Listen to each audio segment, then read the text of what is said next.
Начнем наш выпуск с информации по COVID-19. В России за сутки 23 827 заразившихся коронавирусом. В Ингушетии за минувшие 24 часа более полсотни выявленных больных. Всего подтвержденных диагнозов 16 714.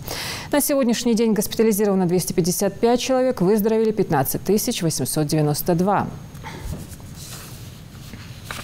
Из-за стремительного роста числа заболевших коронавирусом в Назрановской районной больнице открыли резервное отделение. В стационаре сейчас проходит лечение 124 пациента, из них 11 в тяжелом состоянии. Хава Гагиева с подробностями. Это видео из красной зоны снято на мобильный телефон медиков. Сегодня для нашей съемочной группы вход туда воспрещен. Слишком опасно. Тому подтверждение и количество коек, развернутых для ковид-пациентов. Буквально вчера здесь открыли резервное отделение. Мест не хватало. Плюс 17 новых случаев заболевания за один день только в этой больнице. Больные тяжелые поступают, тяжелее поддаются в плане терапии. Иногда бывает, что больной поступает у нас процент поражения на КТ 30 и более. К сожалению, болезнь прогрессирует. На 8-12 сутки у нас есть такие основное осложнение нашего ковида – это цитокиновый шторм. И родственники немножко не понимают этой ситуации. Они говорят: просто мы должны понимать, что, к сожалению, самый активный период нашего заболевания ковида – это 8-12 сутки. То есть больные дают осложнения на 8-12 сутки, и у них у процентов 50 случается, к сожалению, цитокиновый шторм.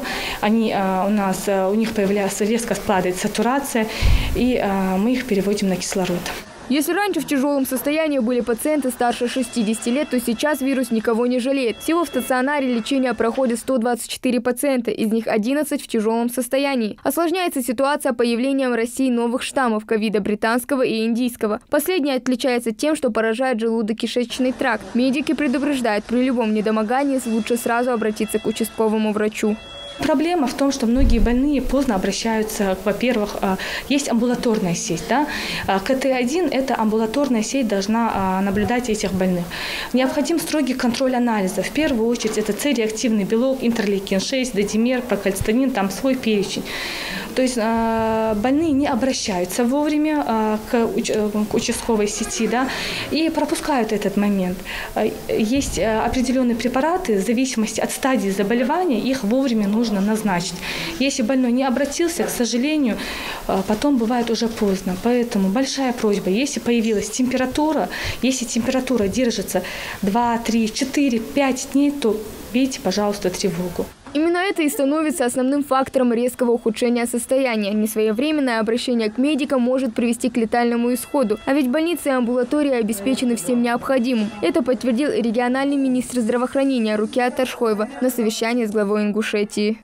Так, амбулаторное лечение у нас на сколько есть лекарств? Весь перечень? На 3 месяца есть полный перечень. Каждый пункт.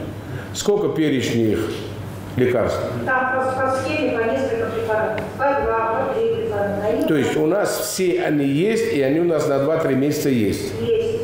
Так, а теперь стационарные, которые... Более того, мы еще и заказали.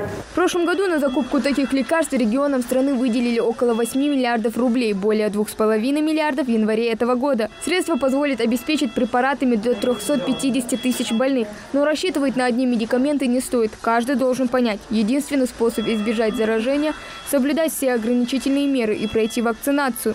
Врачи советуют не обращать внимания на мифы и легенды вокруг этой процедуры. Больные, которые госпитализированы, среди них нету привитых больных. Да. Мы, конечно, очень нежелательно относимся к вакцинации, потому что, наверное, это до конца еще не донесли до нашего народа, что, в принципе, без этого, конечно, у нас больше будет проблем. Я думаю, что мы до этого дойдем, потому что болезнь прогрессирует. Первая волна, вторая, третья. То есть массовое заражение идет, и процент смертности тоже нарастает. Поэтому хотелось бы попросить наше население, чтобы они соблюдали и масочный режим, особенно в Эдикант, Монт. У нас же собираются люди. Надо, наверное, избегать, тем более в период пандемии, такой ситуации. Увеличение роста заболевания COVID-19 носит серьезный характер. Какой будет картина в регионе, зависит от самих жителей. Ведь отпор вирусу можно дать только дисциплинированностью и сознательностью. Ну а врачи, богословы и большинство населения региона призывают отложить все торжественные мероприятия до лучших времен. Хава Гагиева, Магомед Белакиев, Новости 24.